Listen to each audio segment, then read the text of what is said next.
SSC CHSL GK GS preparation का ये video लेके आ गया हूं मैं। इस वीडियो में देखेंगे एसएससी सीएचएसएल में इंडियन ज्योग्राफी से जो भारतीय भूगोल से जो सवाल पूछे गए थे, जो क्वेश्चंस पूछे गए थे पीवाईक्यू, हम लोग उसको देखेंगे। एक स्टार्ट करने से पहले मैं एक इंपॉर्टेंट आपको इन्फॉर्मेशन में बता दूं इन सभी जो क्वेश्चंस के बारे में, कि देखो जो भी ये क्वेश्चंस आप देख रहे हो ना, ये एसएससी सीएचएसएल 2021 का नोटिफिकेशन जो निकला था, जिसकी एग्जाम एसएससी की जो एग्जाम जो 2022 में हुई है, तो वहां से मैंने क्वेश्चन लिया है। मतलब ये लेटेस्ट क्वेश्चन है। तो अगर आप एसएससी सीएचएसएल 2023, 24 या फिर एसएससी सीएचएसएल 2022 के लिए प्रिपेयर कर रहे हो, तो ये बहुत इंपॉर्टेंट वीडियो होगा। स्टार्ट करते हैं। पहला question, Where is the Mount Diavolo, an important mountain peak in Andaman and Nicobar Island located? तो अंडमान निकोबार आइलैंड में एक बहुत इंपॉर्टेंट पीक है माउंट डायवोलो। तो ये कहां प्रेजेंट है? तो आपको बताना है कि ये कौन से आइलैंड में प्रेजेंट है। तो करेक्ट आंसर हो जाएगा इसका मिडिल अंडमान में प्रेजेंट है ये। देखो जनरली सैडल पीक, आप जनरली स्टूडेंट्स को मैं देखता हूं वो याद करके जाते हैं कि नॉर्थ अंडमान में सैडल पीक है, लेकिन ये आपको देखो ये भी इतने डिटेल में पूछ रहे हैं माउंट डायवोलो। ठीक है। अच्छा, आपको पता होगा इनकी जो अंडमान एंड निकोबार का जो कैपिटल है ना, जो कैपिटल है, राजधानी जो है वो है पोर्ट ब्लेयर। पोर्ट ब्लेयर जो है, आप मुझे ये कमेंट करके बताओ कि पोर्ट ब्लेयर जो है वो कौन से आइलैंड में है, इनमें से कौन से आइलैंड में है, पता है तो बताओ। वैसे बता दूं, अंडमान एंड निकोबार के बीच में जो वाटर प्रेजेंट है ना, तो इस ये अलग करने का काम 10 डिग्री चैनल करता है। तो अंडमान एंड निकोबार को अलग करने का काम जो वाटर करती है, उस वाटर को बोलते हैं 10 डिग्री चैनल। कैसे है अंडमान निकोबार? पहले नॉर्थ अंडमान आइलैंड है, फिर उसके बाद में उसका मिडिल अंडमान है, फिर साउथ अंडमान है, उसके बाद लिटिल अंडमान है, फिर कार निकोबार, उसके बाद में ग्रेट निकोबार। ठीक है, तो याद रखना है अंडमान, ठीक है, और निकोबार। तो यह कार निकोबार और लिटिल अंडमान, इसके बीच में 10 डिग्री चैनल है, इसके बीच में 10 डिग्री चैनल है। और एक और बात मैं बताऊं, आपका ये जो लिटिल अंडमान है ये और साउथ अंडमान है ये, इन दोनों के बीच में जो वाटर प्रेजेंट है, इसको बोलते हैं डंकन पैसेज। क्या बोलते हैं? Duncan passage. बढ़ते हैं आगे। In which of the region of India are Kotli Dun and Patli Dun located? पहले तो देखो ये कोटली डून पाटली डून कहां है, फिर इसके बारे में मैं बताता हूं। तो ये प्रेजेंट है between lesser Himalaya and Shivalik. आपको पता है कि हिमालय में आप देखोगे सबसे पहले ग्रेटर हिमालय है, जिसे हम लोग हिमाद्री भी बोलते हैं। उसके बाद आता है मिडिल हिमालय। मिडिल हिमालय को जो है उसको याद रखना है, जो मिडिल हिमालय है इसको हिमाचल हिमालय भी बोलते हैं, ठीक है, या फिर लेसर हिमालय भी बोलते हैं। तो फिर उसके बाद में आता है शिवालिक। तो ये जो हिमाचल हिमालय एंड शिवालिक, इसके बीच में ये जो प्लेस जो देख रहे हो ना, यहीं पे आपको मिलेगा दून। क्या मिलेगा? दून। आप लोगों ने जरूर सुना होगा देहरादून के बारे में, देहरादून सुना होगा। तो ये दून, ठीक है, उसके बाद में कोटली डून, पाटली डून, ये सभी जो है ये हिमाचल हिमालय एंड शिवालिक के बीच में प्रेजेंट है। एक क्वेश्चन ये आता है कि ये बना कैसे, ठीक है, ये बना कैसे, ये दून बना कैसे? तो इसके लिए जो है मैं क्या करता हूं आपको समझाता हूं। मैं इसको थोड़ा इरेज कर दूं। हाँ देखो, हुआ क्या कि जब हिमालय बना, सबसे पहले तो ग्रेटर हिमालय बना। ग्रेटर हिमालय के बाद में आपको देखोगे लेसर हिमालय बना। लेसर हिमालय से बहुत, greater Himalaya plus lesser Himalaya से बहुत सारी नदी जो है वो बह रही थी, ठीक है, फ्लो होती है। अब वो नदी ने क्या किया, बहुत सारा सैंड सिल्ट जो है वो जमा किया अपने रास्ते में। मतलब जो नदियां फ्लो कर रही थी ग्रेटर हिमालय से, मिडिल हिमालय से, वो अपने साथ फ्लो होते हुए बालू पत्थर सैंड सिल्ट जो भी है वो सब जो है रॉक जमा कर रही है अपने रास्ते में। जमा करने से क्या हुआ कि उन नदियों का रास्ता उन खुद ने रोक लिया। उन नदियों ने अपना रास्ता खुद से ही रोक लिया। कैसे? क्योंकि अपने साथ वो काफी सारे सैंड सिल्ट ये सब लेके आ रही थी। अब ये नदियों का रास्ता रुकने के कारण क्या हुआ, बहुत ही बड़ी एक लेक जैसा स्ट्रक्चर बन गया, लेक, एक झील जैसा स्ट्रक्चर बन गया। और बाद में जाकर के ये झील का जो वाटर है ये कहीं से ये देखेंगे इन्हीं पहाड़ों को काट करके ये झील की वाटर निकल गई। एज ए रिजल्ट ये बन गया लेक जैसा, ठीक है, लेक ड्राई हो गया, खाली हो गया। तो वो जो प्लेस है वही है दून। मतलब बोलने का मतलब ये है कि जैसे जो दून है ना, वो एक टाइम में लेक थी, झील थी, जिसका पानी निकल चुका है। जैसे देहरादून एक टाइम में वो लेक थी, बहुत बड़ी लेक थी, लेकिन उसका पानी निकल चुका है। अब वहां पे जो है काफी फेमस वो प्लेस है, टूरिस्ट अट्रैक्शन प्लेस है। नाउ बढ़ते हैं आगे। Which mountain range cover a distance of about 1500 miles, that is 2400 kilometer, and passes through India, Pakistan, Afghanistan, China, Bhutan, Nepal? तो बताओ कौन सा माउंटेन रेंज? यहां पे देखो हिमालय, करेक्ट आंसर है हिमालय। क्योंकि देखो पूर्वांचल वाला जो है ये क्या है, हमारे कंट्री के जो नॉर्थ ईस्ट में, हमारे कंट्री में आप देखो हिमालय को देखोगे तो ऐसा दिखेगा, हिमालय सबसे पहले ऐसे करके है और हमारे कंट्री के नॉर्थ ईस्ट में जाकर के ऐसे टर्न हो जाता है। तो अरुणाचल में या फिर नागालैंड, मिजोरम, इन सब जगहों पे आप देखोगे, मणिपुर में देखोगे तो वहां पे जो हिमालय प्रेजेंट है ना, उसे बोलते हैं क्या, पूर्वांचल माउंटेन, है ना, पूर्वांचल हिमालय बोलते हैं। देन अरावली, अरावली कहाँ है, तो अरावली को आप देखोगे गुजरात से स्टार्ट होगा, फिर राजस्थान और फिर उसके बाद में हरियाणा, वो सब होते हुए बेसिकली दिल्ली तक जाएगी, है ना, तो अरावली तो वहां पे है। पीर पंजाल, पीर पंजाल कहाँ है मैं आपको बताऊं, जैसा अभी मैं बता रहा था कि ग्रेटर हिमालय के नीचे में, ग्रेटर हिमालय उसके नीचे में माउंटेन रेंज है, उसको क्या बोलते हैं, तो उसको बोलते हैं लेसर हिमालय या फिर हिमाचल हिमालय। तो ये जो माउंटेन है ना, ये कंटिन्यूअस नहीं है, ऐसे कैसे करके ना एक रेंज है, ऐसे करके रेंज है। इसमें से जो सबसे पहला वाला जो ये रेंज है ना, इस रेंज को बोलते हैं क्या, पीर पंजल रेंज। फिर उसके बाद आता है धौलाधार रेंज, ठीक है, उसका मसूरी नागटिब्बा रेंज आता है, ठीक है। तो ये सब हो गया आंसर, तो हमारा यहाँ पे क्या है, हिमालय माउंटेन, ठीक है। अगला क्वेश्चन देखते हैं। देखो, आप अगर एसएससी सीएचएसएल के लिए प्रिपेयर कर रहे हो ना, एसएससी सीएचएसएल 2022, एसएससी सीएचएसएल 2023 या फिर 24 के लिए प्रिपेयर कर रहे हो, तो आपको एकदम डिटेल में प्रिपेयर करना पड़ेगा। क्वेश्चंस का आप लेवल देखो, डिटेल में पूछ रहे हैं। ये आप देखो, विच of the following is not a part of the process of manufacturing steel. Steel जब बनाया जाता है, स्टील, तो इसमें से कौन सा प्रोसेस जो है वो बनाने के पार्ट में नहीं है, तो करेक्ट आंसर है गिनिंग। गिनिंग क्या होता है, तो देखो आपने देखा होगा जब कॉटन कहां से बनता है, तो कॉटन जो रुई जो होती है, रुई, ठीक है, कॉटन, तो कॉटन के तो प्लांट से कॉटन के बॉल आते हैं, है ना। अब वो उसमें से जब रुई निकाला जाता है, कॉटन निकाला जाता है, तो उसमें काफी सारा डस्ट होता है, उसके सीड, उसके बीज होती है ना, सीड्स वगैरह होती है, तो उसको सफाई करना पड़ता है। तो वो सफाई करने का जो प्रोसेस है ना, कॉटन को जब लेके आते हैं, तो उस प्रोसेस को बोलते हैं गिनिंग। तो वो गिनिंग का स्टील बनाने से कोई लेना देना नहीं है। बाकी जो प्रोसेस है ये सभी स्टील से रिलेटेड है। कैसे, ब्लास्ट फर्नेस क्या है, ब्लास्ट फर्नेस अगर सिंपल वर्ड में मैं बताऊं तो ब्लास्ट फर्नेस वो प्लेस है जहां पे आयरन का ओर, आयरन का जो ओर है, ओर, आयरन ओर का मतलब क्या है, जो लोहे की जो अयस्क है उसको ब्लास्ट फर्नेस में डालते हैं, वहां हीट करते हैं, मेल्ट करते हैं, ठीक है, तो आयरन ओर को वहां पे डालते हैं। और यहां पे आयरन ओर को डालने के बाद जो आयरन हमें मिलता है, उस आयरन को बोलते हैं पिग आयरन, कच्चा लोहा, पिग आयरन। देखो पिग आयरन के बारे में आपको यह बात याद रखना है कि पिग आयरन और स्टील में डिफरेंस क्या है।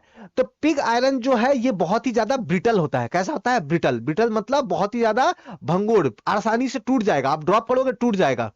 आप कभी ऑब्जर्व करना, जो हैंडपंप वगैरह के जो हैंडल वगैरह जो होता है, तो उसका जो लोहा जो होता है, ठीक है, उसकी जो आयरन होती है वो थोड़ी अलग डिफरेंट टाइप की होती है।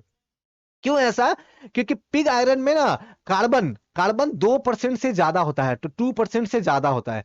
स्टील में, स्टील में क्या कार्बन होता है, आंसर इज यस, स्टील एक एलॉय है, ठीक है, स्टील में कार्बन होता है कितना, 2% से कम होता है स्टील में, लेकिन पिग आयरन में 2% से ज्यादा आयरन, ज्यादा कार्बन होता है, ठीक है, पिग आयरन में। नाउ अगली क्वेश्चन में बढ़ते हैं। In India, from where do tropical cyclone which enter in the Indian subcontinent from the west and the northwest during the winter month originate? हमारे कंट्री में विंटर के टाइम में, winter के टाइम में हमारे कंट्री का अगर पेनिनसुलर पार्ट को देखोगे तो कुछ ऐसे करके है ना, यहाँ पे अरेबियन सी है, यहाँ बे ऑफ बंगाल है। तो अब देखोगे विंटर के टाइम में ना अरेबियन सी से जो है कुछ साइक्लोन, चक्रवात हमारे कंट्री में एंटर करते हैं, ठीक है, जो तबाही मचाते हैं। तो कहां से आते हैं, ये आते हैं कहां से, तो अरेबियन सी से आते हैं। कहां से, अरेबियन सी से आते हैं। गल्फ ऑफ खंबात क्या है, गल्फ ऑफ खंबात आप देखना, गुजरात का मैप अगर आप देखोगे तो आपको गुजरात कुछ ऐसा नजर आता है ना, गुजरात का आप मैप देखोगे तो कुछ ऐसा करके नजर आता है, ठीक है ना, यहाँ पे ऐसे करके नजर आता है। तो गुजरात का ये वाला जो एरिया जो है ना, और यहाँ पे ये वाला जो एरिया है ये है गल्फ ऑफ खंबात, ठीक है, ये है gulf of Khambhat. Gulf of Mannar क्या है, तो थोड़ा मैं आपको ड्रॉ करके मैं बता दूं, गल्फ ऑफ मन्नार तो आप देखोगे इंडिया ऐसे करके है, और यहाँ पे आप देखोगे श्रीलंका है। तो इंडिया का यहाँ पे तमिलनाडु है ना, तो तमिलनाडु और श्रीलंका के बीच में यहाँ पे जो वाटर प्रेजेंट है ना, इसको क्या बोलते हैं, तो यहाँ पे आपको पता है पाल्क स्ट्रेट है, पाल्क स्ट्रेट है, ठीक है, पाक जलमंदरू है, ठीक है। तो पाल्क स्ट्रेट, अब वहीं पे जो वाटर प्रेजेंट है ना उसको बोलते हैं gulf of Mannar, gulf of Mannar, Mannar जो है मन्नार की खाड़ी।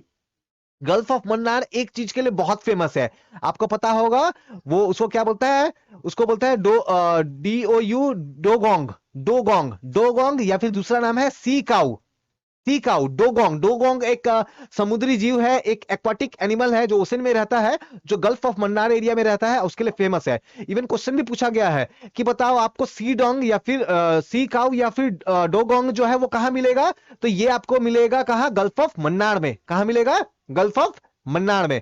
अगला क्वेश्चन देख लेते हैं एसएससी सीएचएसएल के लिए। तो which mountain range is the source of Krishna river? Krishna river mountain range का सोर्स क्या है? तो कृष्णा रिवर को आप देखोगे तो कृष्णा रिवर ऐसे करके फ्लो होते हुए कितना लेंथ है, 1400 किलोमीटर, 1400 किलोमीटर, फाइनली जाके बे ऑफ बंगाल में मिल जाती है, बे ऑफ बंगाल में, बंगाल की खाड़ी में। तो ये निकलती कहां से है? तो ये स्टार्ट होती है सह्याद्री से। सह्याद्री किसका नाम है? वेस्टर्न घाट। आप लोगों ने जरूर वेस्टर्न घाट नाम सुना होगा, पश्चिमी घाट। तो पश्चिमी घाट वेस्टर्न घाट का ही दूसरा नाम है सह्याद्री। वहां से कृष्णा रिवर निकलती है। कृष्णा के कुछ ट्रिब्यूटरी आपको पता होगा, एक बहुत फेमस ट्रिब्यूटरी है तुंगभद्रा। तो तुंगा और भद्रा ये दोनों रिवर मिलकर तुंगभद्रा बनाती है और कृष्णा में मिलती है। इसके अलावा कुछ और रिवर है, भीमा। आपको याद रखना है कृष्णा रिवर की सबसे लंबी सहायक नदी, सबसे लॉन्गेस्ट ट्रिब्यूटरी कौन है? भीमा।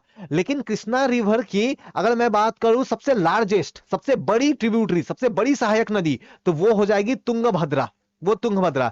इसके अलावा कुछ और रिवर भी मिलती है, मालप्रभा, घाटप्रभा, ये सब रिवर जो है ये भी मिलती है कहां? कृष्णा रिवर में। आगे बढ़ते हैं। देखो ये सब जो भी मैं क्वेश्चंस में बता रहा हूं ना, और साथ में एक्स्ट्रा फैक्ट्स में बता रहा हूं, क्योंकि एसएससी सीएचएसएल एग्जाम में ये सब पूछे जाएंगे। एसएससी सीएचएसएल के प्रीवियस ईयर्स में भी ये सब पूछे जा रहे हैं, इसलिए जो एक्स्ट्रा फैक्ट्स में बता रहा हूं वो भी क्वेश्चंस के ही आंसर थे एक तरह से। ठीक है, तो आपको उसको भी याद करना है। What is the good way to measure the population density of fish found in the lake? किसी लेक में आपको पता करना है कि मछलियां कितनी है, फिश कितनी है, तो कैसे पता करोगे? जाल फेंको और एक बार जाल फेंकते हो, मान लो 100 मछलियां पकड़ में आ गई। ठीक है, तो यानी कि आप जाल फेंकते हो और एक बार जाल फेंकने में कितना मछलियां पकड़ में आ रही है, तो उसके थ्रू यानी कि नंबर ऑफ फिश कॉट पर ट्रैप, एक बार जाल फेंकोगे तो कितना मछली आ रही है उसके हिसाब से तय करते हैं कि डेंसिटी कितनी है मछली की। ठीक है, अगला क्वेश्चन देख लेते हैं। Which river in India flows through the rift valley? है ना, तो रिफ्ट वैली घाटियों से बह के कौन सी नदी बहती है? तो इसका आंसर हो जाएगा नर्मदा। आपको पता है एक माउंटेन है, माउंटेन का नाम है क्या? विंध्या पर्वत, विंध्या माउंटेन। उसके बाद में आपको एक रिवर मिलेगा नर्मदा रिवर, और फिर उसके बाद में माउंटेन मिलेगा क्या? सतपुड़ा। तो सबसे पहले विंध्या, उसके बाद नर्मदा, उस विंध्या पर्वत है, पहाड़ है, उसके बाद में नर्मदा रिवर, उसके बाद में आपको मिलेगा सतपुड़ा माउंट, सतपुड़ा रेंज। ठीक है, और उसके बाद आपको मिलेगा तापी रिवर, है ना। तो नर्मदा को देखोगे विंध्या एंड सतपुड़ा के बीच में बह रही है ना, नर्मदा रिवर जो है वो विंध्या एंड सतपुड़ा जो माउंटेन है उसके बीच में फ्लो हो रही है। तो ये बोलेंगे कि ये रिफ्ट में फ्लो हो रही है, रिफ्ट वैली में फ्लो हो रही है। एक और फैक्ट इसका बताऊं, तो हमारे कंट्री में काफी सारे रिवर्स है। साउथ में अगर मैं बात करूं तो काफी सारे, यहाँ पे गोदावरी है, कृष्णा है, कावेरी है, लेकिन ये तो ईस्ट डायरेक्शन में फ्लो हो रही है ना, आपकी पूर्वी दिशा में फ्लो हो रही है, अब बंगाल की खाड़ी में जाकर के मिल जाती है। लेकिन नर्मदा एक ऐसी रिवर है जो कि वेस्ट डायरेक्शन में फ्लो होती है, पश्चिमी दिशा में फ्लो होती है और अरेबियन सी में जाके मिल जाती है। तो अगर मैं आपसे पूछूं कि बताओ सबसे लंबी नदी भारत की जो कि वेस्ट डायरेक्शन की तरफ फ्लो होती हुई, बहती हुई जाकर के मिल जाती है अरेबियन सी में, तो कौन सा है? वो है नर्मदा। कुछ और दूसरे रिवर्स जो वेस्ट डायरेक्शन में फ्लो होते हैं आपको नाम पता होगा, जैसे माही या फिर तापी, ये भी वेस्ट डायरेक्शन में फ्लो होती है, पश्चिमी दिशा में फ्लो होती है, आज जाके मिल जाती है अरेबियन सी में। ठीक है, अगला देख लेते हैं। With reference to the major region of the northern plain Bhabar, तो भाबर रीजन के बारे में कुछ स्टेटमेंट दिया गया है, आपको यहां पे जो है देखना है। तो यहां पे देखो भाबर क्या है, तो भाबर क्या है तो मैं बताऊं। आप देखोगे हिमालय माउंटेन है, हिमालय माउंटेन में काफी सारी नदियां बहती है, वो नदियां अपने साथ पत्थर, बालू, कंकड़ जो है बहुत सारे रॉक, पेबल्स, ये सब फ्लो करके लेके आती है। और हिमालय माउंटेन जहां एंड होता है, शिवालिक जहां एंड होता है, वहां पे उसको एक बिछा देती है उसको, है ना, एक लेयर सा बना देती है। तो ये जो लेयर जो है ना, इस लेयर को ही बोलते हैं भाबर। कितना इसका विड्थ है, कितनी चौड़ाई है? तो चौड़ाई है 8 to 16 किलोमीटर भाबर। तो भाबर एक नैरो बेल्ट है, 8 to 16 किलोमीटर नैरो बेल्ट है, जो कि आपको मिलेगा इंडस नदी से लेकर के तीस्ता नदी तक, इंडस नदी से तीस्ता नदी तक, हिमालय जहां है, हिमालय की शिवालिक जहां एंड होती है ना, तो वहां पे मिलेगा। और ये बना कैसे? तो नदियों ने अपने साथ में जो भी पत्थर कंकर लेके आया है, नदियों ने अपने साथ जो भी सैंड, सिल्ट, ठीक है, रॉक पार्टिकल्स लेके आया है, उससे ये रेंज बना है। भाबर के बारे में एक और बात आपको याद रखना है कि भाबर वाले रीजन में आकर के ना बहुत सारी नदियां ना गायब हो जाती है। असल में गायब नहीं होती है, असल में वो पत्थरों के नीचे से फ्लो होती है, तो इसलिए ऊपर से देखने पे लगता है कि नदियां गायब हो गई है। गायब नहीं हो रही है, लेकिन बोला जाता है कि गायब हो जाती है। ठीक है, तो याद रखना है। अब भाबर रेंज के बाद में एक दूसरा एरिया आता है जिसको बोलते हैं तराई। सबसे पहले हिमालय खत्म हुआ, उसके बाद में भाबर। ठीक है, भाबर के बाद में एक भाबर एक पट्टी ऐसी है ना। उसके बाद में एक नैरो बेल्ट जैसा है, और उसके बाद एक और नैरो बेल्ट आता है, एक पट्टी आती है जिसको बोलते हैं तराई एरिया। ठीक है, next. area like southern part of the Gujarat, eastern Tamil Nadu, north east peninsula, Odisha, Jharkhand, Bihar या मध्य प्रदेश का ईस्टर्न वाला पार्ट है, यहाँ पे बारिश कितनी होती है? तो यहाँ बारिश होती है 100 से 200 सेंटीमीटर। देखो इंडिया की जो क्लाइमेट है ना, अभी तो मैं एमसीक्यूज वगैरह करवा रहा हूँ आपके एसएससी सीएचएसएल एग्जाम के लिए, लेकिन ये सब के बाद में मैं प्रॉपर इंडियन ज्योग्राफी का लेक्चर्स लेके आऊंगा आपके एसएससी सीएचएसएल, एसएससी सीजीएल या एसएससी एमटीएस, या आप रेलवे एग्जाम दे रहे हो, इन सभी के लिए जो है मैं प्रॉपर लेक्चर्स लेके आऊंगा, तो वहां पे और डिटेल में मैं इन चीजों को कराऊंगा। अभी के लिए याद रखो कि हमारा कंट्री का जो है ये सब एरियाज में 100 to 200 सेंटीमीटर जो है वो रेनफॉल होता है। ठीक है, next. Which period in India is referred to as steady population growth period? तो हमारे कंट्री में स्टेडी लगातार पॉपुलेशन में वृद्धि कौन से पीरियड में हुई थी? तो 1921 से 1951। मैं आपको बताता हूं एक रेंज। सबसे पहले आप स्टार्ट करो 1901 से 1921 तक। 1921 तक ये वो टाइम था जब पॉपुलेशन बहुत तेजी से नहीं बढ़ रही थी, इंग्लिश में बोलेंगे स्टैग्नेंट। स्टैग्नेंट था। स्टैग्नेंट का मतलब है पॉपुलेशन वृद्धि जो है वो बहुत धीमे धीमे हो रही थी, ज्यादा नहीं बढ़ रहा था। ठीक है, उसके बाद 1921 से लेकर के 1951 तक पॉपुलेशन धीरे धीरे बढ़ना स्टार्ट हुआ, तो स्टेडी पॉपुलेशन ग्रोथ, पॉपुलेशन धीरे धीरे बढ़ रही थी। और फिर उसके बाद आया 1951 से 1981। ये जो टाइम पीरियड है याद रखना, 1951 से 1981 ये जो टाइम पीरियड है, इसमें क्या हुआ? Population explosion. पॉपुलेशन एक्सप्लोजन मतलब पॉपुलेशन जनसंख्या में बहुत ही एकदम विस्फोट, जनसंख्या विस्फोट मतलब कि सडनली पॉपुलेशन जो है वो बहुत तेजी से बढ़ने लगा। पॉपुलेशन जो इंडिया की जो है वो एक्सप्लोड कर गया, बहुत तेजी से बढ़ने लगा। तो कब हुआ ये? तो 1951 से 1981 तक जो है ये जो टाइम पीरियड है, इसमें पॉपुलेशन एक्सप्लोड होगा, जनसंख्या विस्फोट, बहुत तेजी से पॉपुलेशन ग्रोथ हुई। कहां की? इंडिया की। Next. Fotula, the great mountain pass at an altitude of 41808 meter above the sea level is the highest point in which of the Indian state और यूटी। तो फोटूला क्या है? एक पास है, माउंटेन पास, दर्रा है। तो कहां प्रेजेंट है ये है जम्मू कश्मीर में। ठीक है, तो आप अगर श्रीनगर से आप जाओगे ना, आप श्रीनगर से आप जाओगे तो पहले आपको जोजिला पास मिलेगा, जोजिला पास, जोजिला दर्रा मिलेगा। वहां से आप जाओगे कारगिल, श्रीनगर से आप कारगिल पहुंचोगे। फिर कारगिल से आप और आगे जाओगे तो फोटूला पास जो है, फोटूला दर्रा जो है, उससे होके आप लेह तक चले जाओगे। जो लेह जो है वो लेह चला जाओगे। ठीक है, लेह से और आगे जाने का मन है तो आप वहां से खारदुंगला पास नाम है, खारदुंगला दर्रा से आप जाओ तो वहां से आप नुब्रा घाटी में चले जाओगे। वहां से फिर आगे जाओगे तो आपको मिलेगा सियाचिन ग्लेशियर, आपने जरूर सुना होगा सियाचिन ग्लेशियर। ठीक है, अगला बढ़ते हैं। विच is the highest peak in peninsular India? देखो पेनिनसुलर इंडिया की बात कर रहे हैं, हमारे कंट्री का। आप देखो हमारे कंट्री का जो साउथ वाला पोर्शन है ना, वो ये वाला साउथ वाला पोर्शन, तो ये वाला पार्ट को बोलते हैं क्या? पेनिनसुलर। ठीक है, पेनिनसुलर पार्ट बोलते हैं साउथ वाला जो पोर्शन है, जहां पे आपके कर्नाटक, महाराष्ट्र, तमिलनाडु, आंध्र प्रदेश, केरला ये सब आ जाती है, इसको peninsular, south India peninsular part बोलते हैं। तो पेनिनसुलर पार्ट में हमारी कंट्री की सबसे ऊंची पीक कौन सी है? तो करेक्ट आंसर है अनाई मुदी। अब इसके बारे में थोड़ा मैं समझाता हूं।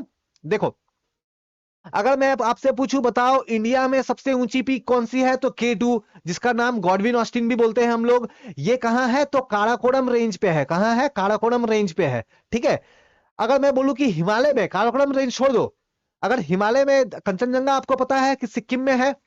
कामेत भी हमारे कंट्री का काफी ऊंचा पीक है, उत्तराखंड में है, याद रखना है उत्तराखंड में है। अनाई मुदी, इसके बारे में बात करते हैं। तो देखो आपको पता है वेस्टर्न घाट हमारे कंट्री के साउथ में, हमारे कंट्री का साउथ में आप देखोगे यहाँ पे आपको वेस्टर्न घाट मिलेगा और यहाँ पे ईस्टर्न घाट मिलेगा। वेस्टर्न घाट और ईस्टर्न घाट एक दूसरे से कहां मिल जाते हैं? तो नीलगिरी नॉट, नीलगिरी की जो पहाड़ी जो है, नीलगिरी जो एरिया जो है वहां मिल जाते हैं। और नीलगिरी के बाद थोड़ा सा गैप है, जैसे मान के वेस्टर्न घाट और ईस्टर्न घाट मिल गया नीलगिरी पे, उसका थोड़ा सा गैप है और फिर यहाँ पे एक माउंटेन, एक हिल है, उस हिल को बोलते हैं अनाई मलाई हिल।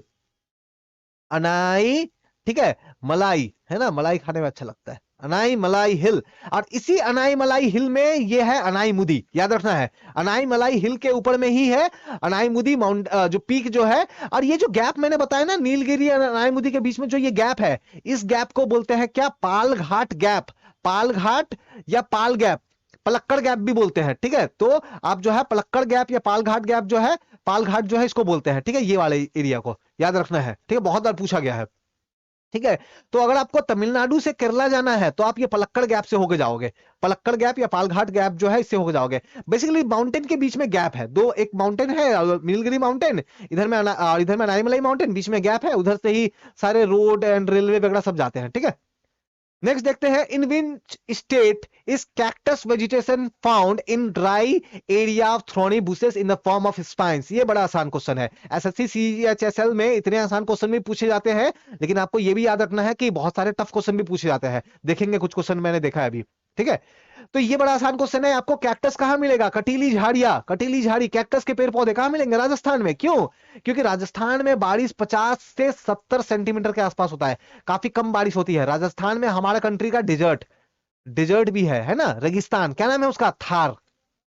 हमारी कंट्री में जो डिजर्ट है, जो रेगिस्तान जो है, उसको हम लोग क्या बोलते हैं, थार नाम है, THAR, थार। अगला देखते हैं, in which of the following year did Telangana become the 29th state of India after the reorganization of state of Andhra Pradesh. Andhra Pradesh जो स्टेट जो है, इसी से एक टूट के अलग हुआ एक नया स्टेट जिसको बोलते हैं तेलंगाना, 2014 में। याद रखना है, हमारे कंट्री में सबसे नया स्टेट बनने वाला ये कौन सा है, 2014 में तेलंगाना है, ठीक है, तेलंगाना है। तेलंगाना की कैपिटल हैदराबाद, आंध्र प्रदेश की कैपिटल हैदराबाद। आंध्र प्रदेश का याद रखना, आंध्र प्रदेश का एक और कैपिटल को डेवलप किया जा रहा है, उसको बोलते हैं अमरावती, अमरावती, ठीक है। अगला बढ़ते हैं, विच of the following river originate from the state of Rajasthan. इनमें से कौन सी रिवर जो है वो राजस्थान से निकलती है, राजस्थान। और नर्मदा रिवर की बात करें तो ये आपकी अमरकंटक, याद रखना, अमरकंटक प्लेट्यू से निकलती है, अमरकंटक हिल, अमरकंटक प्लेट्यू जो कि एमपी में है, मध्य प्रदेश में है। बानस राजस्थान से निकलती है, ठीक है। माही और चंबल की बात करें तो ये जो है ये भी मध्य प्रदेश से निकलती है। ये बानस जो नदी है ना, ये बानस नदी आगे जाकर के चंबल में मिल जाती है। बानस नदी जो है यही आगे जाकर के चंबल नदी ऐसे मध्य प्रदेश से निकलेगी, बानस नदी ऐसे आएगी राजस्थान से जाकर के मिल जाएगी ये, ठीक है। और ये चंबल नदी आगे जाकर के जाके मिल जाएगी किसमें, यमुना में, यमुना में, यूपी के इटावा जो डिस्ट्रिक्ट जो है वहां पे जाके मिल जाएगी, ठीक है। नेक्स्ट देखते हैं, विच of the following is the largest salt water lake in Asia. Asia का सबसे बड़ा सॉल्ट वाटर लेक कौन सा है, तो वो आपका आंसर हो जाएगा चिल्का। कहां पे है, तो उड़ीसा में है, याद रखना है, उड़ीसा में है, ठीक है। और ये एशिया का तो सेकंड है, एशिया का सेकंड है, ठीक है, सॉरी एशिया का तो फर्स्ट है, वर्ल्ड में सेकंड नंबर पे आता है। तो चिल्का लेक वर्ल्ड में सेकंड नंबर पे लार्जेस्ट लेक है, एशिया का पहला है। ये चिल्का वाटर लेक बहुत ही ज्यादा इंपॉर्टेंट है, बिकॉज यहाँ पे नियर बाई एरियाज में, उड़ीसा में है ना, तो यहाँ पे आते हैं क्या, ऑलिव रिडल टर्टल्स, याद रखना है, ऑलिव रिडली टर्टल्स, कछुए, कछुए का नाम है ऑलिव रिडली टर्टल्स, बहुत फेमस है, बहुत बार पूछा गया है, तो ये आते हैं इधर में, ठीक है। और यहाँ पे बहुत सारे बर्ड्स भी आते हैं, चिल्का लेक बहुत इंपॉर्टेंट बर्ड सेंचुरी है, ठीक है। बहुत सारे बर्ड्स यहाँ पे, बहुत सारे माइग्रेटरी बर्ड्स, माइग्रेटरी बर्ड्स मतलब दूसरे दूसरे कंट्री से, साइबेरिया से, मेडिटेरियन से, यूरोप से, बहुत सारे जो बर्ड्स है, जो चिड़िया जो है वो उड़ के आती है चिल्का लेक में, ठीक है। देखते हैं अगला क्वेश्चन। अब ये क्वेश्चन का क्या बताऊं मैं, एसएससी सीएचएसएल का, आप एसएससी सीएचएसएल एग्जाम देख लो, आप एसएससी सीजीएल देख लो, एसएससी एमटीएस देख लो, रेलवे देख लो, सभी एग्जाम्स में ये क्वेश्चन आपको कॉमन दिखेगा। जब मैं अपने स्कूल डेज में पढ़ता था तब भी ये क्वेश्चन मुझे नजर आता था कि बताओ पहली जो ट्रेन है 1853 में स्टार्ट हुई थी, पैसेंजर ट्रेन, वो कहां से कहां हुई थी, तो मुंबई से थाने, मुंबई से थाने अप्रॉक्स 34 किलोमीटर का, 34 किलोमीटर का ट्रैक था, जर्नी था 34 किलोमीटर का। तो ये मुंबई टू ठाणे, बहुत बार ये क्वेश्चन रिपीट किया गया, मैं बता रहा हूं जब से मैं स्कूल में था तब से ये क्वेश्चन पूछे जा रहे हैं, ठीक है। एसएससी सीएचएसएल एग्जाम में भी तो बहुत बार पूछा गया ये। Next, which of the following pair is not correctly match, तो इनमें से कौन सा करेक्ट तरीके से मैच नहीं किया गया है। अब ये क्वेश्चन को आप स्पोर्ट्स कैटेगरी में भी डाल सकते हो, स्पोर्ट्स कैटेगरी में भी डाल सकते हो एसएससी सीएचएसएल के लिए। यहां पे आ गया है तो थोड़ा क्योंकि लोकेशन से रिलेटेड था, तो अरुण जेटली क्रिकेट स्टेडियम बेंगलुरु में है, अरुण जेटली क्रिकेट स्टेडियम जो है ये गलत मैच है, ठीक है, तो आपको गलत वाला बताना है, तो बेंगलुरु में नहीं, ये तो है दिल्ली में, कहाँ है? दिल्ली में। ये नया नाम है, पुराना नाम आप लोगों ने जरूर सुना होगा अगर क्रिकेट आप देखते हो तो। अच्छा, आप में से कोई अगर क्रिकेट के फैन हो तो आप मुझे कमेंट करके बताओ तो कि इंडिया का जो है पहला वर्ल्ड कप कौन से ईयर में इंडिया ने जीता था। ठीक है, वर्ल्ड कप पता है तो क्रिकेट फैन हो तो कमेंट करके बताओ। वैसे अरुण जेटली क्रिकेट स्टेडियम जो है इसका पहले नाम क्या था, तो आपने जरूर सुना होगा फिरोज शाह कोटला। फिरोज शाह कोटला स्टेडियम जरूर सुना होगा अगर क्रिकेट फैन हो तो अब नया नाम कर दिया अरुण जेटली। अरुण जेटली जी कौन थे? तो हमारे वित्त मंत्री थे, है ना, अभी तो गुजर गए हैं उनका। ठीक है। Now what type of climate do the two island region of India Lakshadweep and Andaman Nicobar island experience? तो हमारे कंट्री में अगर आप देखोगे, हमारा कंट्री का बे ऑफ बंगाल में आपको मिलेगा अंडमान निकोबार, और अरेबियन सी में मिलेगा आपको लक्षद्वीप। तो ये जो एरिया जो है ना, यहाँ पे आपको क्लाइमेट कैसी मिलेगी, वहां पे आपको जो मौसम जो जलवायु जो है वो कैसा मिलेगा? तो वो मिलेगा ट्रॉपिकल वार्म क्लाइमेट, उष्ण कटिबंधीय गर्म जलवायु। क्यों ऐसा? क्योंकि इक्वेटर से काफी नजदीक है। जो विषुवत रेखा है इक्वेटर जिसको बोलते हैं, 0 डिग्री लैटिट्यूड है ना, 0 डिग्री लैटिट्यूड वाली इक्वेटर जो है इससे काफी नजदीक है ये। तो इसी कारण से यहाँ पे आपको थोड़ी सी गर्मी वाली क्लाइमेट मिलेगी, बारिश काफी होगा। ठीक है, और इस कारण से आप देखोगे तो यहाँ पे ट्रॉपिकल वार्म क्लाइमेट आपको मिलेगा। ठीक है, देखो अगर आपको कोई भी डाउट क्वारी हो ना तो डिस्क्रिप्शन में लिंक है, आप डायरेक्टली मुझसे जुड़ के बात कर सकते हो। और अगर वीडियो अगर आपको पसंद आ रहा हो तो बिल्कुल लाइक कमेंट एंड सब्सक्राइब तो बिल्कुल करना ना भूले। ठीक है, नेक्स्ट देख लेते हैं, what type of farming is Kumari? तो कुमारी किस तरीके की फार्मिंग है जो कि वेस्टर्न घाट में प्रैक्टिस किया जाता है? वेस्टर्न घाट कहाँ है? तो हमारे कंट्री में अगर आप देखोगे तो हमारा कंट्री का इस तरफ में है ना, वेस्टर्न साइड में। यहाँ पे आपको महाराष्ट्र, फिर कर्नाटका, फिर केरला, तो ये सब स्टेट का यहाँ पे मिलेगा। यहाँ तो अरेबियन ओशन आपको मिलेगा, तो यहाँ पे वेस्टर्न घाट मिलेगी आपको। तो वेस्टर्न घाट में एक तरीके की खेती होती है जिसको बोलते हैं कुमारी। तो वो किस तरीके की खेती है, किस तरीके का एग्रीकल्चर या फार्मिंग है? तो प्रीमिटिव सब्सटेंस फार्मिंग, आदिम निर्वाह खेती। अब ये होता क्या है मैं समझाता हूं।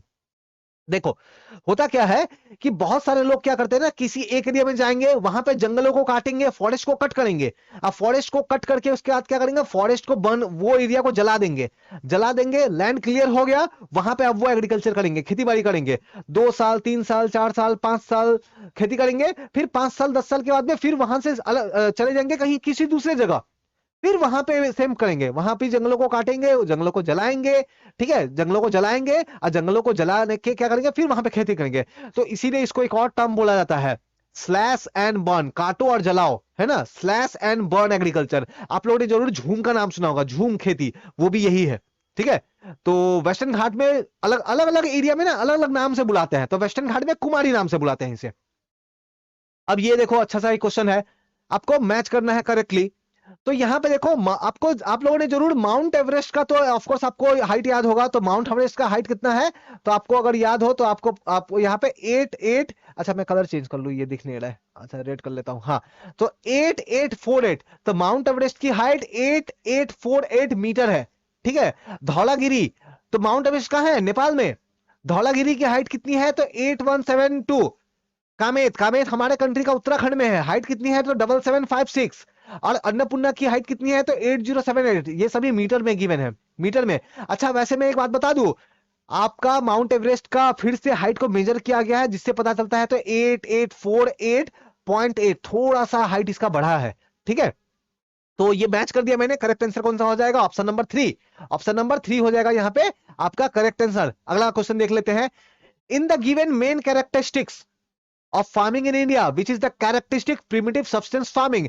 तो primitive substance farming अभी जस्ट मैंने बताया, primitive मतलब पुराना, primitive मतलब पुराना, substance farming पुराने तरीके से खेती बाड़ी, तो जो मैंने जस्ट बताया वही स्लैश एंड बर्न है ना, काटो जलाओ, है ना, जंगलों को काटो, जंगल पेड़ पौधे जो वहां पे है उसको जलाओ, खेती करो 4-5 साल, फिर अगले जगह पे जाओ। ठीक है, इन्वायरमेंट के लिए काफी खतरनाक है ये, तो इसको बोलते हैं slash and burn agriculture, slash and burn agriculture.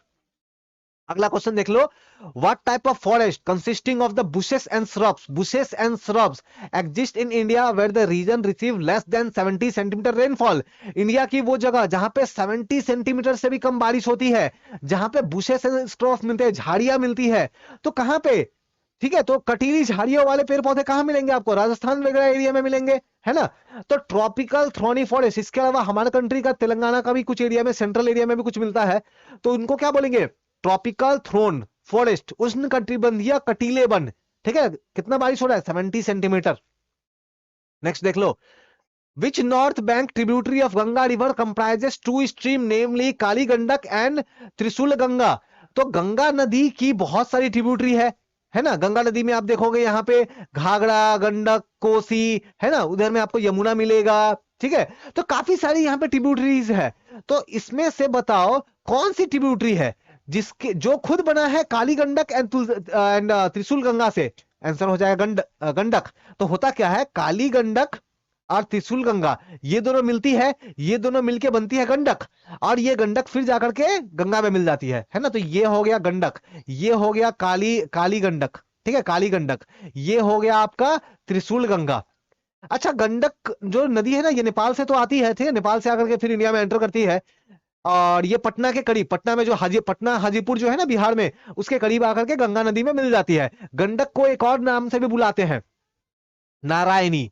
Ganga Gandak नदी को एक और दूसरे नाम से भी बुलाते हैं, कौन से नाम? नारायणी नदी, है ना, नारायणी रिवर। तो ये याद रखना है आपको। नेक्स्ट क्वेश्चन देख लो।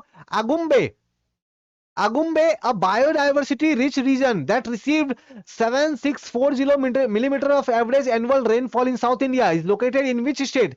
तो देखो, एक जगह है, एक विलेज है, एक्चुअली आगुम्बे एक विलेज का नाम है, गांव का नाम है। तो आगुम्बे एक एरिया है जहां पे बारिश 7640 मिलीमीटर, बहुत ज्यादा बारिश होती है, बहुत ज्यादा। हमारे कंट्री के साउथ में, हमारे कंट्री के साउथ में आप देखोगे एक जगह है, कहां पे है वो? कर्नाटका में। तो कर्नाटका में एक जगह है जिसको बोलते हैं आगुम्बे, वहां पे बहुत ज्यादा बारिश होती है। इसी कारण से उसको हम लोग बोलते हैं Cherrapunji of south, Cherrapunji of south. क्यों? क्योंकि बहुत ज्यादा बारिश होती है, बहुत ज्यादा रेन होती है, ठीक है। तो Karnataka. Next, what resource is found in sedimentary rock on western eastern flank of peninsula of India? तो हमारे कंट्री का गुजरात का जो तटीय इलाका है, गुजरात का जो पेनिसुलर एरिया है वेस्टर्न एंड ईस्टर्न साइड में, तो वहां पे आपको क्या मिलेगा? आपको तो सेडिमेंट्री रॉक में क्या मिलेगा? तो सेडिमेंट्री जो रॉक जो है, ठीक है, उसमें आपको मिलेगा पेट्रोलियम। याद रखना है कि जो भी सेडिमेंट्री रॉक होती है, सेडिमेंट्री रॉक कैसे बनती है आपको पता होगा कि नदी अपने साथ काफी सारी बालू पत्थर बहा के लेके आती है ना, काफी सारे सैंड सिल्ट बहा के लेके आती है, और उसके जमा करने से लेयर बाय लेयर जमा करने की वजह से जो रॉक बनता है उसको बोलते हैं सेडिमेंट्री रॉक, है ना। अवसादी पत्थर, अवसादी चट्टान। तो ये जो पत्थर या चट्टान है, इसमें आपको पेट्रोलियम मिलेगा। तो आपसे पूछा जाता है, ये भी क्वेश्चन पूछा गया है कि बताओ आपको पेट्रोलियम कहां मिलेगा? इग्निशियस में मिलेगा, सेडिमेंट्री में मिलेगा, या किस तरीके का? तो याद रखना है सेडिमेंट्री रॉक, अवसादी चट्टान में। अवसादी चट्टान में क्या होते हैं? सेडिमेंट्री रॉक में बहुत सारे लेयर होते हैं, तो बहुत सारा लेयर बाय लेयर आपको देखने को मिलेगा, ठीक है। Next, When is the approximate arrival of Arabian Sea branch of monsoon in Mumbai? तो जो मॉनसून जो है ना, आप देखोगे हमारे कंट्री में मॉनसून को देखोगे तो यहां पे आपको केरला स्टेट मिलेगा। तो 1 जून को केरला में आ जाता है मॉनसून हवाएं, जो मॉनसून विंड है वो 1 जून केरला में आ जाती है। अब फिर उसके बाद में देखो मॉनसून हवाएं ऐसे करके आती है, आ करके 2 भाग में बट जाती है, ऐसे 2 पार्ट में डिवाइड हो जाएगा। एक पार्ट चला जाएगा इधर, दूसरा चल जाएगा इधर। जो पार्ट इधर जाएगा इसको बोलेंगे अरेबियन सी ब्रांच, क्योंकि अरेबियन सी के इधर जा रहा है। और दूसरा इसको बोलते हैं बे ऑफ बंगाल, है ना, बंगाल की खाड़ी ब्रांच। और ये जो अरेबियन सी ब्रांच है ये 10 जून को जाकर के पहुंचती है मुंबई में, ठीक है। अब बे ऑफ बंगाल थोड़ा स्पीड चलता है, तो बे ऑफ बंगाल जो है वो 7 जून को ही पहुंच जाता है कोलकाता में। तो मतलब नॉर्मली मॉनसून के आने का डेट फिक्स्ड है हमारे कंट्री में। कोलकाता में कब मॉनसून आएगा, दिल्ली में कब मॉनसून आएगा, इसका डेट फिक्स्ड है। जैसे मैंने बताया कि कोलकाता में 7 जून को आ जाता है, 10 जून को मुंबई में आती है, केरला में 1 जून को आता है, ये फिक्स्ड है। लेकिन अगर किसी कारण से अगर लेट हो गया, आप लोग न्यूज में देखना कि बहुत बार ऐसा दिखाता है कि इस साल मॉनसून लेट से आया, तो कैसे पता लेट से आया? मान लो 1 जून के बदले 5 जून को आया, तो 4 दिन लेट हो गया, है ना। नेक्स्ट, तो देखो एसएससी सीएचएसएल एग्जाम में, इसलिए मैं बार बार रिपीट कर रहा हूं, एसएससी सीएचएसएल 2022, एसएससी सीएचएसएल 2023 या फिर एसएससी सीएचएसएल 2024 के लिए अगर आप प्रिपेयर कर रहे हो तो ये सब क्वेश्चंस आपको याद करके ही जाना है, क्योंकि एसएससी का इतिहास है कि वो क्वेश्चंस को रिपीट करता है। अगले क्वेश्चन देख लेते हैं। Where is the Green Park stadium located? तो ग्रीन पार्क स्टेडियम आपको देखने को मिलेगा कानपुर में। कहां? तो कानपुर में, ठीक है। अगला क्वेश्चन एमसीक्यू देख लेते हैं हम लोग। नाउ ये सभी इंडियन ज्योग्राफी के पीवाईक्यूज बहुत ही इंपॉर्टेंट होने वाले हैं। Which river basin covered an area of 8,60,000 kilometre square and it is spread in 11 Indian state. अब आप ये क्वेश्चन को थोड़ा रीड करके देखो, तो अगर आपने प्रॉपर तरीके से पढ़ाई नहीं किया है तो मुझे पता है बहुत सारे स्टूडेंट एसएससी एग्जाम के लिए अपियर करते हैं, इस तरीके का क्वेश्चन उन लोगों ने देखा भी नहीं होगा।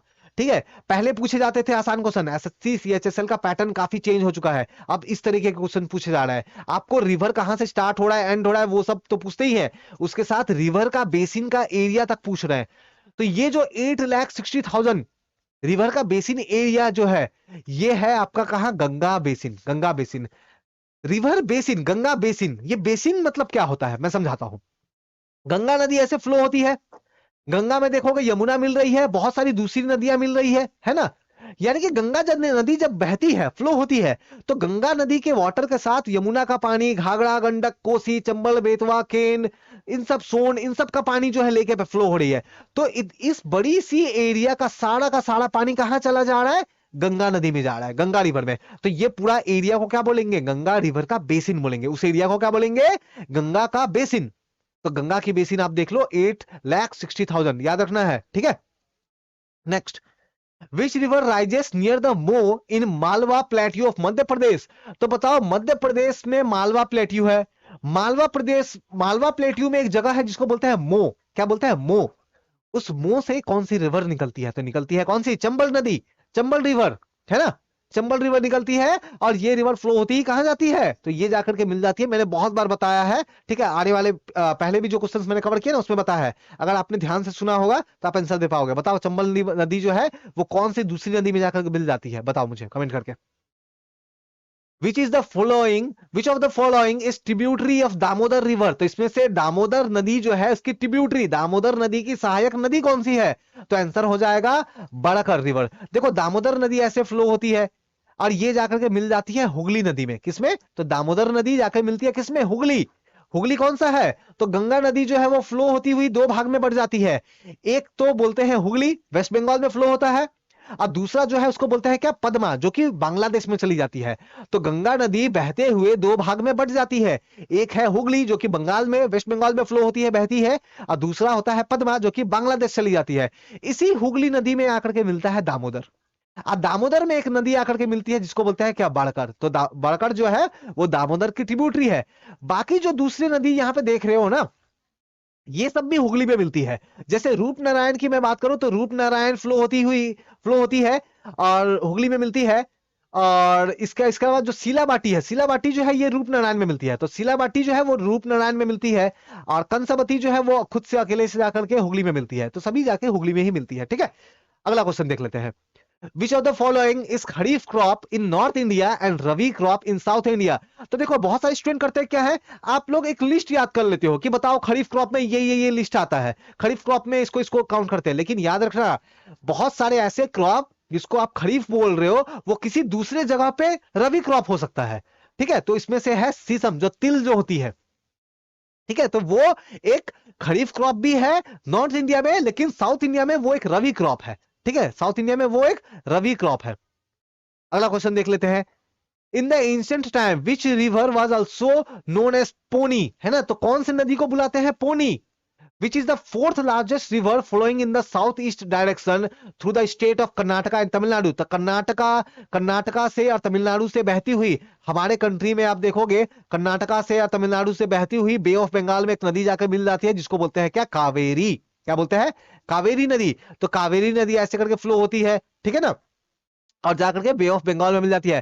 कावेरी नदी के ऊपर में ही आपको पता होगा एक डैम बनाया गया है, क्या, मेत्तूर डैम, है ना, मैं लिख देता हूं METTUR, मेत्तूर डैम फेमस है, पूछा गया है बहुत बार, मेत्तूर डैम कहां है, कावेरी नदी के ऊपर में है, ठीक है। नेक्स्ट क्वेश्चन देख लो, नेक्स्ट एमसीक्यू देख लो आपके इंडियन ज्योग्राफी से एसएससी सीएचएसएल के लिए। विच of the following city is situated on the bank of the river Saryu, है ना, सरयू नदी बहुत फेमस है ना, अभी रिसेंट में न्यूज में कुछ और भी बहुत फेमस हुआ है, क्यों, क्योंकि ये है अयोध्या और यहां बन रहा है क्या, राम मंदिर। तो सरयू नदी जो है ये है अयोध्या में। अब फाइनली ये सरयू नदी का पानी फाइनली जाके गंगा में ही मिलता है, डायरेक्ट नहीं, पहले ये शारदा में मिलती है, सरयू नदी शारदा में मिलती है और शारदा फिर फाइनली जाके गंगा में मिल जाती है, ठीक है। अगला क्वेश्चन देख लेते हैं इंडियन ज्योग्राफी का। तो विच of the following hill is situated in Assam, इनमें से कौन सी हिल जो है वो आसाम में है। तो देखो जाउदी आपको मिलेगा तमिलनाडु में, सेवड़ाय आपको मिलेगा तमिलनाडु में। ये दोनों जो हिल है ना, ईस्टर्न घाट, आपने सुना ना वेस्टर्न घाट ईस्टर्न घाट, तो ईस्टर्न घाट का पार्ट है। कार्बी आंगलोंग आपकी आसाम में है, कार्बी आंगलोंग आसाम में है। अरावली हिल मैंने ऑलरेडी बताया आपके गुजरात से स्टार्ट होकर के, राजस्थान से होकर के, फिर हरियाणा से होकर के दिल्ली तक जाती है ये, ठीक है। अरावली हिल, अरावली हिल, अरावली हिल का सबसे जो ऊंचा पीक है, अरावली हिल का सबसे ऊंचा पीक है, मैं दो नाम बता रहा हूं, बताना तो कौन सा है, एक नाम मैं बताता हूं। अच्छा नहीं तो ये बहुत आसान सा है, ये आप ही कमेंट करके बताओ अरावली हिल का सबसे ऊंचा पीक क्या है, ठीक है। अब बताओ मुझे कमेंट करके। Now then Pidurutalagala is the highest mountain peak in. अब ये क्वेश्चन को आप देखो, सच बताऊं तो इसका आंसर मुझे भी पता नहीं था, इसका आंसर मुझे भी पता नहीं था, मुझे भी गूगल करना पड़ा। क्यों ऐसा? क्योंकि ये हाईएस्ट माउंटेन पीक है श्रीलंका का। हम लोग जब पढ़ते हैं तो हम लोग क्या करते हैं, हम लोग इंडिया का तो बहुत डिटेल में जान लेते हैं, लेकिन हमारे जो नेबरिंग कंट्री है उनका नहीं जानते हैं। तो ये आपकी एसएससी सीएचएसएल जो 2021 में नोटिफिकेशन आया था, और जस्ट कुछ महीने पहले एसएससी सीएचएसएल 2022 का जो एग्जाम कंप्लीट हुआ उसमें ये क्वेश्चन पूछा गया है। मतलब ये है, मैं आपको क्या बताना चाह रहा हूं, मैं ये आपको ये बताना चाह रहा हूं कि आपको हमारे आसपास के नेबरिंग कंट्री जो है, हमारे जो पड़ोसी कंट्री जो है ना, बांग्लादेश है, आपका नेपाल है, भूटान है, इन सब कंट्री में भी कोई नदी है, अगर माउंटेन है तो उसका भी थोड़ा बहुत आइडिया आपको होना चाहिए, ठीक है। अगला क्वेश्चन में चाहते हैं, in which of the following state is Khetri copper belt located. Khetri copper mine, Khetri एक माइन है जहां से कॉपर निकाला जाता है ना। तो कॉपर निकाला जाता है, कॉपर क्या, तांबा, तो तांबा निकाला जाता है, ठीक है। कॉपर मतलब तांबा है ना। तांबे के, कॉपर या तांबा का आपको पता है ना, आपकी इलेक्ट्रिसिटी की वायर बनती है, बिजली के तारे बनती है, तो ये कहां है, राजस्थान में। तो राजस्थान के खेतरी कॉपर माइन है, ठीक है। नेक्स्ट देख लो। Now which of the following is the highest hill station in India. तो हमारे कंट्री में जो हाईएस्ट हिल स्टेशन है वो है लेह, ठीक है, वो है लेह में। आपका मनाली तो आप देखोगे हिमाचल में मिल जाएगा आपको, ठीक है। जोगी माटी आपको कर्नाटका में मिलेगा, ये भी एक हिल स्टेशन है, ठीक है, हिल स्टेशन है। और पोनमुंडी जो है ये भी एक हिल स्टेशन है, ये मिलेगा केरला में, केरला में। इनफैक्ट पोडमुंडी को ना कश्मीर ऑफ केरला बोलते हैं, पोडमुंडी को कश्मीर ऑफ केरला बोलते हैं, ठीक है। Next question, in which state Renuka lake located. तो रेणुका लेक, रेणुका जो झील जो है वो कौन से स्टेट में है, तो वो है आपकी हिमाचल प्रदेश में। हिमाचल प्रदेश में कुछ दूसरे हिल आप लोगों ने जरूर सुना होगा, सूरजताल, चंद्रताल, करेरी, ठीक है, करेरी लेक, करेरी झील है ना। तो सूरजताल, चंद्रताल, करेरी लेक, ठीक है, या परासर झील, परासर लेक, ये सभी हिमाचल प्रदेश में है। जो लेक का नाम बता रहा हूं मैं, चंद्रताल, सूरजताल, करेरी, ठीक है, परासर, ये सभी झील के नाम है, लेक के नाम है, ये सभी जो है हिमाचल प्रदेश में है, ठीक है। रेणुका भी हिमाचल में है। नेक्स्ट, देहरादून से काफी करीब है, ठीक है। Through which of the following state does the Rushikulya river pass. तो इनमें से कौन से स्टेट से रुसीकुलिया रिवर पास होती है। मुझे पता है आप में से मेरे ख्याल से 99% स्टूडेंट को ये रिवर कभी सुना भी नहीं होगा, रिवर का नाम, लेकिन एसएससी सीएचएसएल एग्जाम में पूछ लिया गया इंडियन ज्योग्राफी में। तो ये रिवर का क्वेश्चन पूछने का रीजन है, बहुत लंबी रिवर नहीं है, जस्ट 165 किलोमीटर, 165 किलोमीटर लंबी रिवर है, लेकिन इसके बारे में फिर भी पूछा गया है। क्यों है, तो ये उड़ीसा में, लेकिन पूछा क्यों जा रहा है, बिकॉज मैंने थोड़ा देर पहले बताया ना, olive ridley turtle, olive ridley turtle जो कछुए जो है वो इस नदी में आती है। बहुत सारे ऑलिव रिडली टर्टल्स जो कछुए हैं वो इस नदी में आती है। उड़ीसा की इस नदी क्या नाम है, रुसकुलिया, कुलिया, इस नदी में आती है, तो इसीलिए ये थोड़ा सा इंपॉर्टेंट हो जाता है, ठीक है। नेक्स्ट देख लेते हैं, विच of the following state lead in sunflower cultivation. तो सनफ्लावर, सूरजमुखी की खेती, आपको पता होना चाहिए, सूरजमुखी के जो बीज जो है, जो सनफ्लावर के जो सीड जो है, उससे तेल बनता है, तेल निकाला जाता है, ऑयल निकाला जाता है। तो हमारे कंट्री में आप देखोगे कर्नाटका में ये नंबर 1 आता है, कर्नाटका में काफी ज्यादा कल्टीवेशन होता है इसका। कर्नाटका के अलावा आप देखोगे तो आंध्र प्रदेश में होता है, महाराष्ट्र में होता है, पंजाब में होता है, हरियाणा में होता है। तो ये सब स्टेट नाम याद रख सकते हो आप, ठीक है। आंध्र प्रदेश, महाराष्ट्र, पंजाब, हरियाणा, यहाँ पे भी काफी खेती होती है। हम लोग बहुत सारा सनफ्लावर का ये जो सीड है ना, ये हम लोग खरीदते हैं यूक्रेन एंड रसिया से, यूक्रेन और रसिया से, ठीक है, बहुत सारा खरीदते हैं। लेकिन आपको पता है कि यूक्रेन रसिया में अभी क्या चल रहा है, ठीक है, वॉर चल रही है। विच of the following waterfall is located in Jharkhand. तो इनमें से कौन सी वाटरफॉल, कौन सा झरना जो है, जलप्रपात जो कि प्रेजेंट है झारखंड में, तो है हुंद्रू वाटरफॉल, हुंद्रू वाटरफॉल, ठीक है, हुंद्रू वाटरफॉल। इसके अलावा बाकी देखोगे तो जैसे चुलिया वाटरफॉल जो है ये चंबल नदी पे है, चंबल नदी पे है और राजस्थान में है। ठीक है, इसके अलावा आप देखोगे जोग वाटरफॉल जो है वो शरावती रिवर पे है। ठीक है, शरावती कर्नाटका में है। दूध सागर वाटरफॉल जो है ये मांडोवी मांडोवी मांडोवी नदी पे है, कहा, गोवा में। ठीक है, अड़हुंद्रू वाटरफॉल कहा है, झारखंड में। ठीक है, झारखंड में। अगला देख लेते हैं हम लोग। As per the code convention of India census, how many digit code is used for showing state code. तो हमारे कंट्री में जो सेंसस होती है, जो जनगणना होती है, ठीक है, उसके हिसाब से क्या होता है, अलग अलग स्टेट को ना एक कोड दिया जाता है। कोड जैसे आपके डिस्ट्रिक्ट का एक कोड होगा ना, जैसे फॉर एग्जांपल मैं रहता हूं कहां, तो मैं रहता हूं दार्जिलिंग डिस्ट्रिक्ट में, तो हमारा एक कोड है। वैसे आपका भी एक कोड होगा डिस्ट्रिक्ट का, वैसे ही स्टेट का भी कोड आता है। जैसे मैं वेस्ट बंगाल से हूं तो मेरा वेस्ट बंगाल का कोड क्या है, 1919।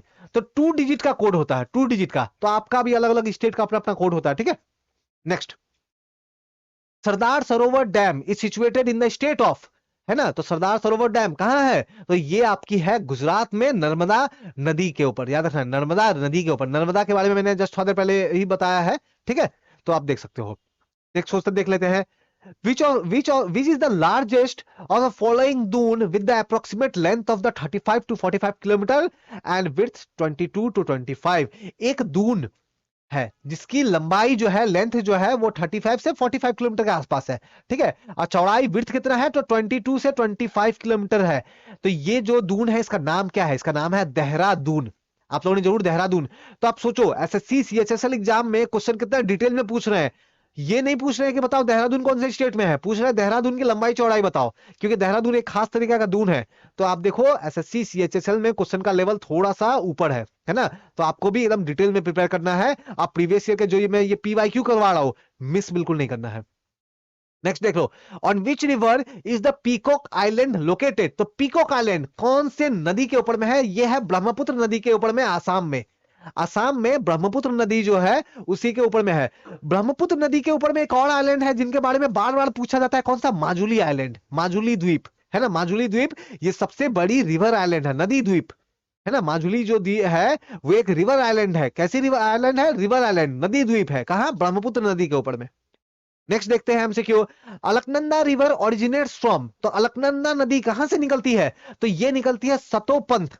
सतोपंथ जो ग्लेशियर जो है, सतोपंथ ग्लेशियर। देखो होता क्या है, अलकनंदा नदी, ये सतोपंथ ग्लेशियर, अलकनंदा नदी निकलती है यहां से, और फिर फाइनली यहां से क्या निकलती है, भागीरथी नदी।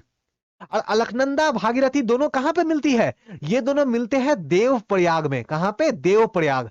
और फिर वहां से जब ये बहती है ना, तब जाके हम लोग बोलते हैं गंगा। अलकनंदा फ्लो हो रही है, दूसरी तरफ से भागीरथी फ्लो हो रही है, दोनों मिलती है देवप्रयाग में, और देवप्रयाग से हम लोग फिर इसको बोलते हैं क्या, गंगा नदी। ठीक है, और अलकनंदा कहां से निकल रही है, तो सतोपंथ ग्लेशियर से, सतोपंथ ग्लेशियर से। ठीक है। Ong and Tel are tributary of which river. तो ओंग और टेल कौन से नदी की सहायक नदी है, तो ये है महानदी की सहायक नदी। महानदी को देखोगे ना तो आपकी ऐसे करके ऐसे करके ऐसे है। ये महानदी नदी स्टार्ट होती है छत्तीसगढ़ में, और फिर छत्तीसगढ़ में फ्लो होती हुई उड़ीसा में जाती है, और फाइनली बे ऑफ बंगाल में मिलती है। कहां मिलती है, बे ऑफ बंगाल में। अब इस महानदी में देखोगे तो यहां पे आके आप देखोगे तो यहां पे ओंग रिवर और टेल रिवर जो है आके मिलेगी। ठीक है, तो ओंग और तेल रिवर नदी जो है ये इसकी ट्रिब्यूटरी है, ये आकर के इसमें मिलती है, किसकी, महानदी के ऊपर में। Excuse me. नाउ इसके अलावा आपको पता होगा हसदेव नाम का रिवर है, ये भी मिलता है। मांड, MAND, मांड, या फिर इब, IB, इब, अच्छी अच्छी नाम है, हसदेव, मांड, इब। ठीक है, तो ये सब रिवर जो है इसमें आकर के मिलती है, किसमें, महानदी के ऊपर में। ठीक है, नाउ अब कहां मिल जाती है, बे ऑफ बंगाल में, बंगाल की खाड़ी में जाकर के फाइनली महानदी का पानी मिलता है। ठीक है। Where is the Kudremukh iron ore mine located. तो कुद्रेमुख एक जगह है, कहां है, ये है कर्नाटका में, जहां से आयरन ओर, लौह अयस्क निकाला जाता है, आयरन ओर निकाला जाता है, और फिर इसको जो है हम लोग यूज करते हैं। ठीक है, तो कुद्रेमुख आयरन कहां पे है, कर्नाटका में। तो देखो हमने अभी तक क्या किया है, ये अभी मैंने क्या किया, तो हमने अभी आपके एसएससी सीएचएसएल एग्जाम में, SSC CHSL GK GS preparation में, हमने आपके जो एसएससी सीएचएसएल 2021 में जो नोटिफिकेशन आया था और जिसका एग्जाम 2022 में हुआ था, याद रखना, जस्ट कुछ महीने पहले एसएससी सीएचएसएल का जो एग्जाम कंप्लीट हुआ, उसके सारे क्वेश्चंस में यहाँ पे हमने यहाँ पे कवर कर लिए हैं। अच्छा एक और मैं बात बताऊं, ज्योग्राफी का सारे कवर नहीं हुए हैं, एक और पार्ट लेके आऊंगा मैं, उसमें भी जो है एसएससी सीएचएसएल 2021-22 वाला जो एग्जाम क्वेश्चन है मैं वहां पे वो कवर करने वाला हूं। तो 150 क्वेश्चन पहले एक पार्ट हमने पहले देख लिया, ये सेकंड पार्ट है, एक और पार्ट में लेके आऊंगा। ठीक है, तो जितने भी एसएससी सीएचएसएल के क्वेश्चंस हैं हम लोग 2021-22 वाला ज्योग्राफी से रिलेटेड वो हम लोग देख लेंगे। इसके बाद मैं कुछ और दूसरा सब्जेक्ट जैसे आर्ट एंड कल्चर या हिस्ट्री से रिलेटेड वर्ल्ड ज्योग्राफी भी है वो भी लेके आऊंगा। देखो डिस्क्रिप्शन में लिंक है, कोई भी डाउट क्वारी है मुझसे डायरेक्टली आप बात कर सकते हो, और सब्सक्राइब करना तो बिल्कुल ना भूलो। ठीक है, इससे बिल्कुल बहुत ही ज्यादा इंकरेजमेंट होती है, सपोर्ट मिलता है। Thank you.